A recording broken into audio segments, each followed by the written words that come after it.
Problem geometric progression का, जिसमें question आपको दिया हुआ है the first term of a geometric progression, यानी कि जीपी आपको दे रखा है 2 एंड द कॉमन रेशो आपको दे रखा है 3। So what is the fifth term of the GP.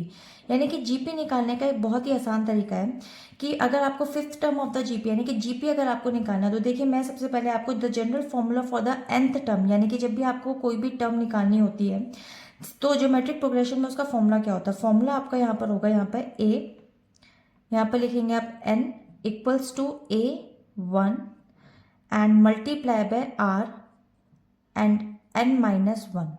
तो ये आपका फॉर्मूला है जिसमें a1 is the first term है, a1 जो आपका यहाँ दे रखा है ये a1 आपका फर्स्ट टर्म है, और r जो है वो आपका यहाँ पर कॉमन रेशो को डिनोट करता है, और जो n टर्म है यहाँ पर वो बेसिकली द टर्म नंबर है। टर्म नंबर यहाँ पर आपको देख सकते हैं 5 दे रखा है।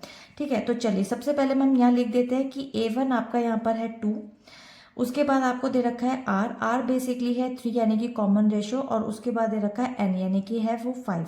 अब इसी तरीके से substitute this value into the formula. अब हम इसको फॉर्मूले में रिपीट करते हैं।